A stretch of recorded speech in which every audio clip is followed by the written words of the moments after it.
What up, Long Beach? Welcome back to GazetteSports.com. This is Mike. And Mike. Who? And this CIF Championship video is brought to you by Naples Rib Company.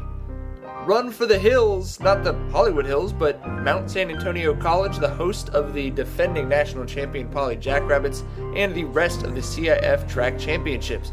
We're covering Division I, mostly just the Long Beach athletes obviously competing. Missed the girls 4x100 relay thanks to a holdup in the parking lot, but Poly did win it as expected. Tori Myers, Tracy Higgs, Diamond Thomas, and Ariana Washington. Their season low time of 45.81, bringing them a gold. In the boys race, the football race, the 4x100, Gerard Wicks, Tiller Gaston, Austin Gunter, and then here you're going to see Richie Smith on the anchor leg. Poly wins this one with a time of 41.66, but you see Smith lacking that acceleration, running with an injury. That would be a storyline for him later. We move to the girls 100 hurdles. This is the closest finish we have ever covered. That's Tracy Higgs from Poly and Jordy Munford, who are just neck and neck. And look at this finish.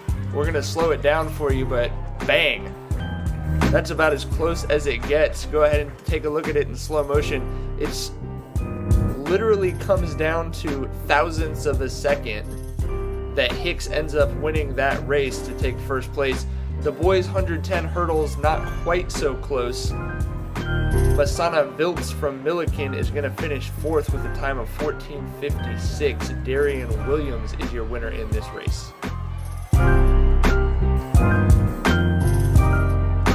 We move to the girls 400, and for the first time in 4 years for Poly, that is not Coco and Dipigor. This is Holly Harris, the sophomore. Jackrabbits being carried by their sophomore class in this meet.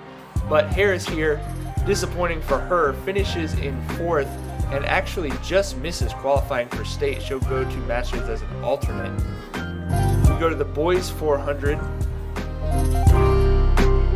Three more league runners in this finals: Faith Sang from Poly, Shakir Smith from Milliken, and Amir Bradley from Lakewood.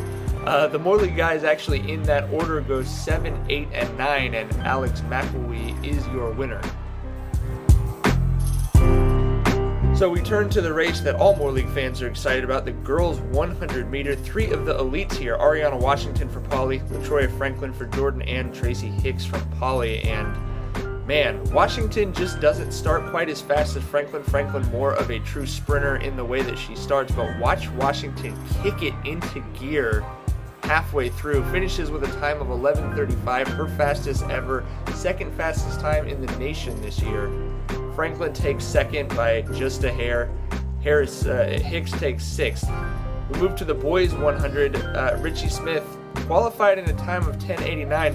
He usually gets up much higher, or down much lower, I should say, than where he qualifies, because the kid is a gamer. Maybe he gets that from playing football, I don't know. Usually finishes a lot faster than he qualifies, but running with a groin injury, and you just see you're sort of waiting for the thrusters that we're used to seeing Smith turn on, and he's just not able to do it. Talked to him after the race. He's kind of frustrated today. Finishes 7th in the 100.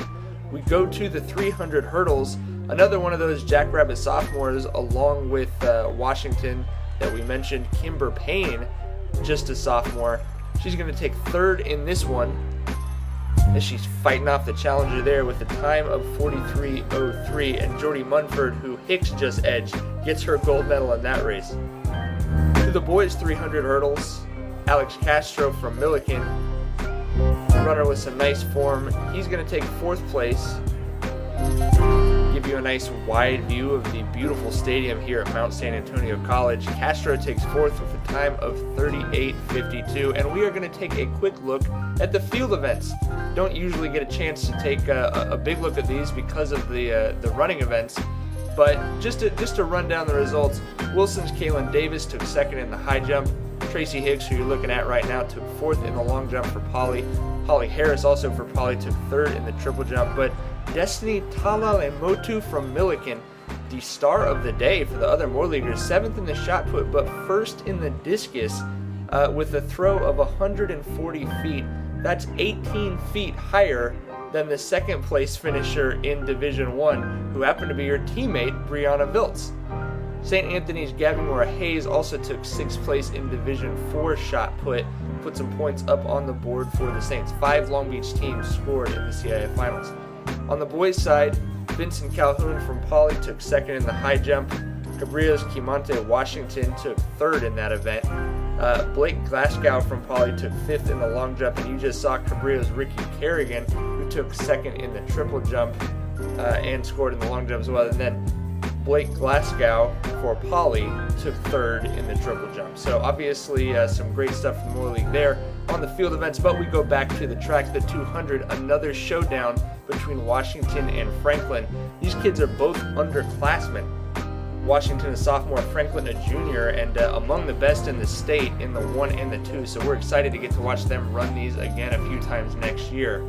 Poly's Diamond Thomas also racing in this event, but it's again, once Washington just engages the thrusters, she is just gone. With a time of 23:52, Franklin finishes in 23:90. Arguably the best athlete at this meet not to win a title. Just 2 phenomenal races from her, but 2 better races from Washington. We go to the boys 200, and we're playing that song again. Richie Smith still running injured. That unfortunately did not magically heal between the 100 and the 200. Once again, sort of waiting for him to kick it in. I know he was trying to kick it in, but with the groin injury, obviously difficult to do that, and he takes 7th place again in the 200. So we go to the final race of the day, the girls 4x4. Jackrabbits have pretty much already sewn up history at this point. They would have needed about -40 in the 4x400 relay in order to knock them off the top of the podium.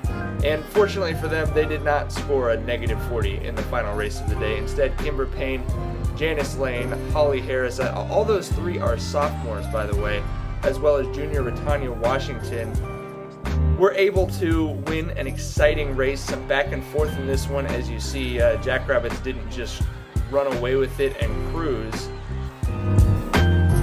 But the depth on this team is just incredible. A year after they had so many great seniors who graduate, they replace them with sophomores, and it really just feels like they don't miss a beat. Say perhaps the races are a little bit more exciting. Certainly, you know, we've seen them just win this race by a lot wider margins than they did today with a time of 3:48.59.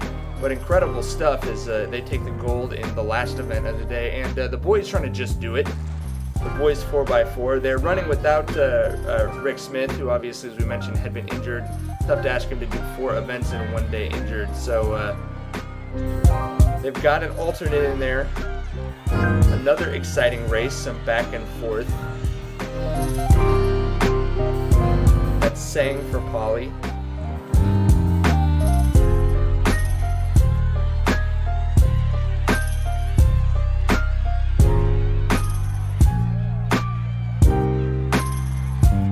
So without their boost on that anchor leg, they do not win, but nice run here to hold off the challenger and get the 2nd place finish. Nice showing for the Jackrabbits.